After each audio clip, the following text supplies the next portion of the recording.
Yuval Weber is joining me now. He's the Keenan Institute Associate Professor at Daniel Morgan Graduate School and a Global Fellow at the Woodrow Wilson Center. Welcome to our broadcast. Thanks for having me on. So Navalny's team organized 90 of these protests across the country, dubbing them, "He is not our czar." What do you make of these protests in terms of how organized they have been and how many people have been arrested and the way that people have been treated? So according to official data, there's been about 1,600 people who've already been arrested out of this. And what this shows is that Navalny can bring people onto the streets more or less whenever he wants. And so this is part of his challenge to President Putin. President Putin is very strong. He's not particularly afraid of Navalny today, but every time that Navalny brings out nationwide coordinated protests, it shows that there is an alternative political system that may emerge and challenge Putin sometime in the future. Are these people, I mean, looking at them right here, are they against Putin or are they for Navalny? Is it a mix? How do we get a gauge of that? There's a lot of people who are for Navalny, but the antipathy towards Putin is sort of much broader. And one of the things that, obviously Putin has always said, I'm the person who raised Russia from her knees, I brought back economic stability, but he's also passed Leonid Brezhnev in terms of how long he's been in office, and he's now approaching Joseph Stalin in terms of how long he's been there. So whatever sort of the good and the bad, people are starting to get a bit tired. It's the fourth term, and then people are thinking, what comes after Putin? And that's sort of like what causes this anxiety and dissatisfaction.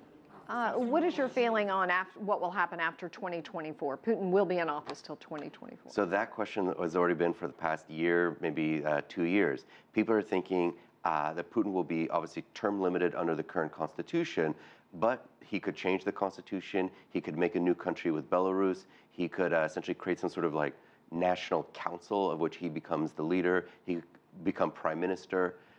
All of these sorts of things lead to, one basic conclusion. The current political status quo, the current elites, need Putin to stay there effectively forever. But everyone else wants him to go at some point. We've seen these protests before, but obviously not to the severity of this. Sure. The State Department, the U.S. State Department, is condemning the way the treatment of all the protesters out there. The European Union also condemning the Russian authorities' actions, saying in a statement that the fact that the rallies were not authorized cannot justify police brutally treating people and the mass arrests. How will the Kremlin react to this? So whenever it comes to Western criticism at this point, this is actually something that they don't really dislike because it allows them to basically clutch their pearls and take offense and say to the West, do not interfere in our internal affairs, our domestic politics. But what has been noticeable is that the actual violence used against protesters has been increasing. And so one thing to look for is whether these protests will cause more and more violence and whether Navalny will continue to bring people out onto the streets. Is Alexi Navalny a sitting target right here? So he recognizes, so in fact, when he came to the protest today, he was arrested in under 5 minutes. And he knows that every time he appears at these unsanctioned rallies, and his movement was given the opportunity to protest somewhere a bit further away from downtown Moscow. He could be assassinated. Yes, and that's what he recognizes. Every time he goes out in public, he can be arrested, he can be harmed, and not just harmed from, let's say, a policeman or whatever, but someone could just like walk up and do something really grievous to him. And so that's essentially part of what creates a sort of like Navalny mystique amongst his supporters, that he's the one person who's willing to get harmed. Do you think we'll see more of this on Monday?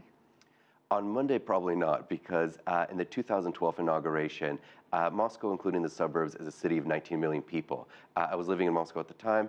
They quite literally cleared all of downtown Moscow of people. It was this apocalyptic zone because there's not one person. And then the drive from the White House to the Kremlin was just eerily quiet. And for people who live in Moscow, you could think, oh, it really does only take 5 minutes to go from point A to point B without traffic. So whatever happens on Monday, they will make sure that the central Moscow is under such complete security that there will be no even hint of protest. They don't want anything to ruin President Putin's big day. All righty. Well, Yuval Weber, great to see you. Thank you so much for coming in. We Thanks for having me. Really appreciate your insight on this.